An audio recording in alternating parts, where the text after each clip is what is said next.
नमस्कार दोस्तों, मैं विवेक आपके सामने लेकर आया हूँ उर्मी आईएएस के माध्यम से एक नया यूनिट समान नागरिक संहिता कानून यूनिफॉर्म सिविल कोड कानून। आखिर ये चर्चा का विषय क्यों बन रखा है?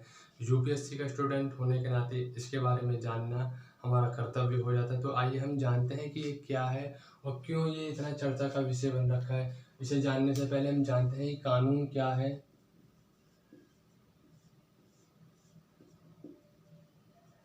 कानून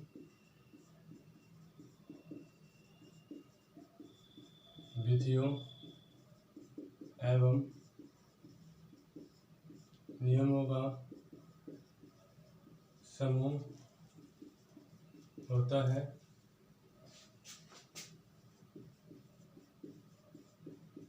जिसका उद्देश्य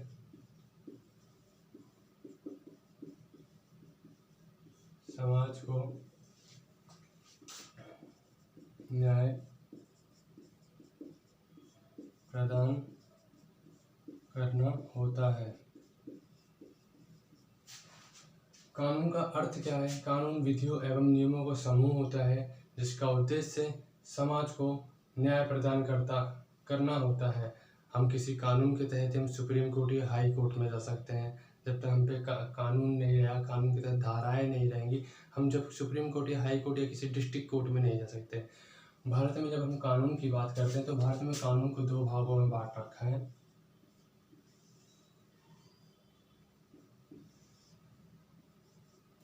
एक होता है आपराधिक कानून,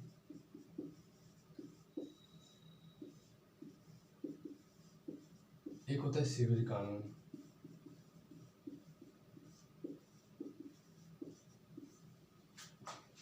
जब हम आपराधिक कानून की बात करते हैं तो आपराधिक कानून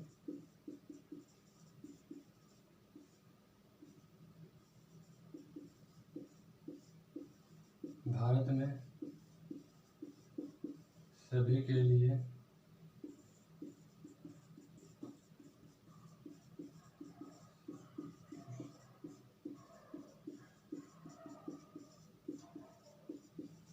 जब हम आपराधिक कानून की बात करते हैं तो आपराधिक कानून के तहत आपराधिक कानून भारत के सभी के लिए समान रूप से लागू है। इसके लिए हम एग्जाम्पल ले लेते हैं अच्छा सा आर्टिकल 14 विधि के समक्ष समता।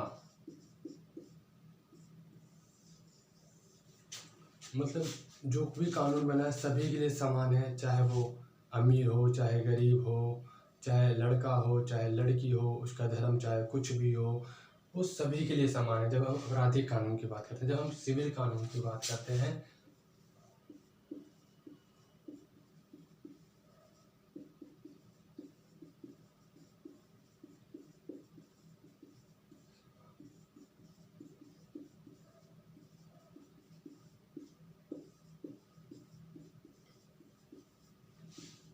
जब हम सिविल कानून की बात करते हैं तो ये सभी के लिए समान रूप से लागू नहीं है। कुछ धर्म और संप्रदायों के लिए अलग है, कुछ धर्म और संप्रदायों के लिए अलग है। जो हमारा यूनिफॉर्म सिविल कोड आ रहा है वो सिविल कानून के लिए ही आ रहा है। हम देखते हैं कि यूनिफॉर्म सिविल कोड की क्या परिभाषा है। हम सरल परिभाषा और बिल्कुल सहज परिभाषा पढ़ेंगे।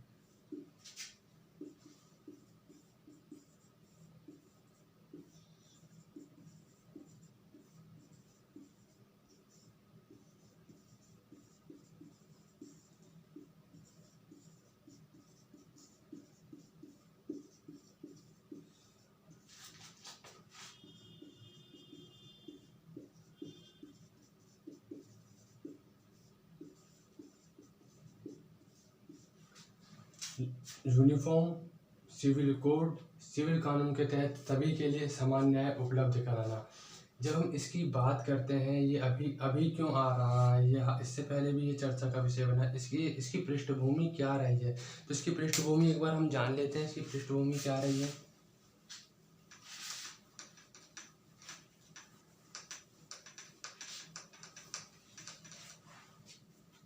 जैसे हम एक बार फिर से देख लेते हैं क्या है ये।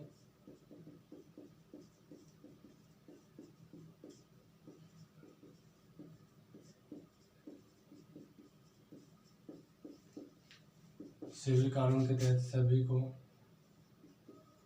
समान न्याय उपलब्ध कराना।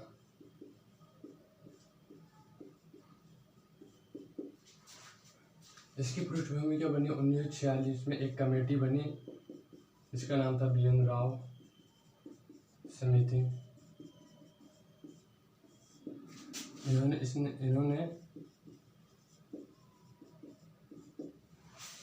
क्या करा? हिंदुओं के लिए एक संहिताबद्ध कोड लेके आए।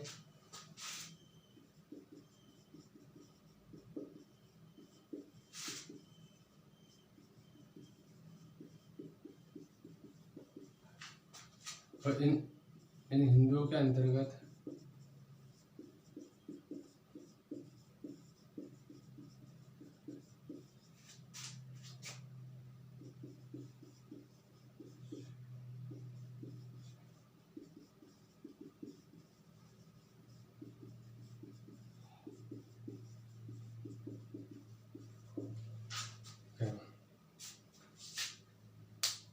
मेन हम समझ लिए हैं कि नागरिक संहिता, समान नागरिक संहिता है क्या? सिविल कानून के तहत सभी को समान न्याय उपलब्ध कराना। हम जब बात करते हैं यूनिफॉर्म सिविल कोड की, तो आर्टिकल 44 DPSP मतलब राज्य के नीति निर्देशक तत्व में भी कहा गया है, परंतु राज्य के नीति निर्देशक तत्व के उल्लंघन होने पे हम सुप्रीम कोर्ट या हाई कोर्ट का दरवाजा नहीं खटखटा सकते हैं। तो ये इतना लोग इसे इतना मान्यता नहीं देते हैं। आगे हम पढ़ते हैं क्या समान नागरिक संहिता कानून भारत के किसी राज्य में है या नहीं है। इसका आंसर है कि यह भारत के गोवा में पूर्ण रूप से लागू है। इसके तहत क्या है, जब ये आ जाएगा तो सभी जितने हमारे सिविल कानून हैं सबको एक हो जाएंगे। जैसे अभी हिंदुओं के लिए अलग कानून है, मुसलमानों के लिए एक अलग कानून है, हिंदुओं की लड़कियों के लिए न्यूनतम उम्र का निर्धारण कर रखा है, परंतु हम मुसलमानों के लिए कहें या पारसियों के लिए कहें, पारसियों के लिए कहें या अनुसूचित जनजातियों के लिए कहें,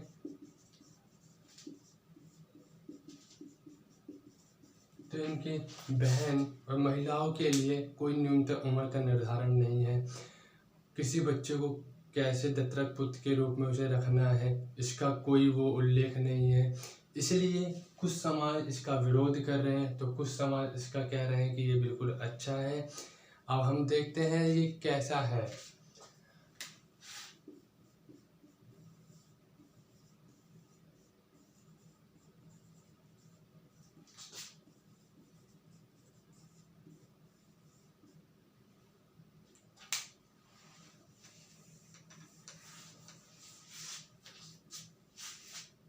इसका निष्कर्ष यही है कि भारत में आर्टिकल 14 के तहत जब विधि के समक्ष समता का अधिकार सबको दिया गया है तो ये कानून आना चाहिए। जब हम एक भारत के संविधान के तहत एकल नागरिकता की बात कही है तो ये कानून आना चाहिए जिसके तहत सभी समान रहें।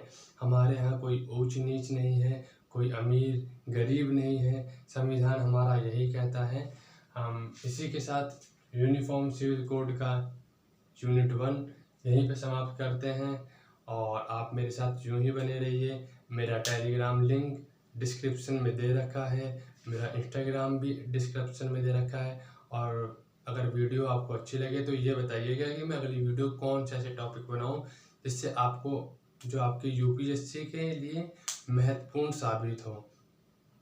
धन्यवाद, नमस्कार, जय हिंद।